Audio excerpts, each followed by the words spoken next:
the state headed into the March primary.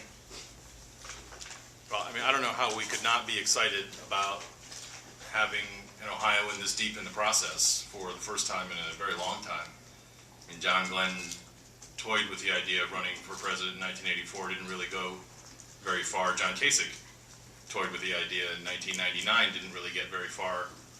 You have to go back to the 1940s to get an Ohioan, John Bricker, that had even made it somewhere close to this far in the process.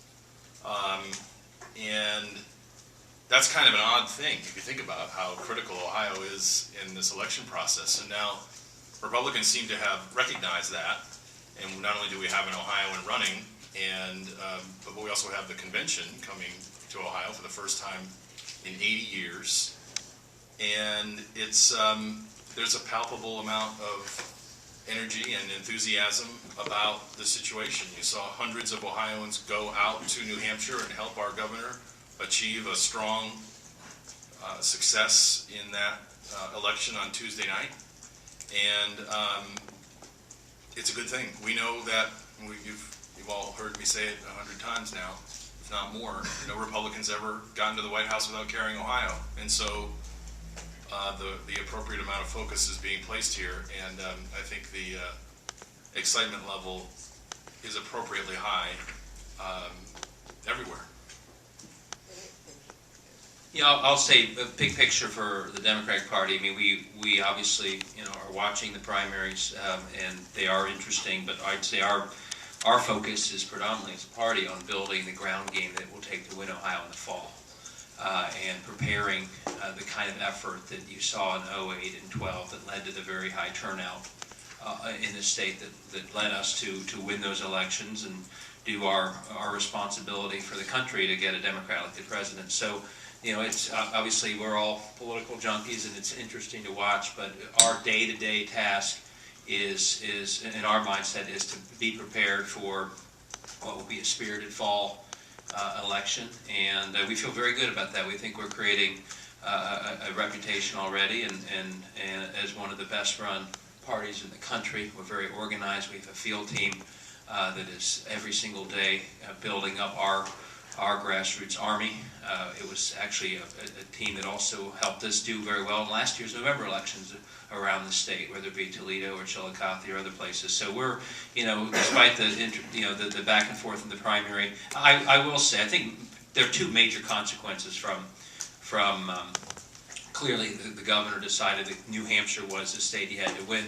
As Matt said, I think, and maybe you grew the beard while you were there, there have been a lot of Ohioans, including some of our top state officials who spent a whole lot of time in New Hampshire. I think the number that one of you reporters, maybe it was Julie, was that we've also spent $350,000 of tax dollars making sure the governor was safe in New Hampshire. So the tax dollars apparently got their money's worth with a decent finish. But big picture, I think Tuesday actually, in the end, was a big, between Chris Christie's debate performance and the governor's performance, I actually think the best beneficiary of Tuesday were Donald Trump and Ted Cruz. I know that probably gives Mr. Borges nightmares, as he's predicted again and again, that if Trump is the candidate, Hillary Clinton will probably be president. The other thing I think the near-term impact will be of the governor's performance on Tuesday, and you saw it today in the Washington Post. They had a whole story on the true education record in Ohio. And one thing that we hope, not just because of our party, but because these primaries should be about informing the electorate, we do hope that now that he's getting attention and people are helping explain how you pronounce his name and other things, we also hope that this leads to a more in-depth look at the record of Ohio the last 5 years, which we all, at least I believe very strongly, that the history in education is a terrible one. The charter school scandal continues. Our record in Ohio in terms of public education has plummeted from 5th to 23rd by one national standard. We see anemic economic growth, 38 straight months where we trailed the national average, et cetera, et cetera. So one thing that we welcome is if the governor's result on Tuesday gets people both in the state, although journalists in the state have covered a lot of this stuff, but also beyond the state, to not just cover rhetoric, but also looking at the record, I think that'll actually be a much more informative All right, debate well then going forward. since we're getting into it, let's get into it. I would assume that the Democrats would decry the accomplishments of our governor in 400,000 new private sector jobs and $5 billion of tax cuts and the kinds of things that our governor, Republican leadership in this state have done to turn the state around from the disaster that was inherited from Ted Strickland, who now the Democrats, of course, are propping back up, or at least trying to prop back up. You don't see much of him out there on the campaign trail. I'm not really sure where he is, but there was a Haley's Comet type of sighting about a week and a half ago up in Akron, where Ted Strickland actually made a public appearance. At some point in time, he might actually start a campaign here. We'll see about that. But meanwhile, we've had a terrific time talking about our governor's record and his accomplishments. That's exactly what has helped him. If you actually did read today's Washington Post, you probably saw the article about John Kasich's Tuesday night speech and how uplifting and different it was from all the other campaign rhetoric.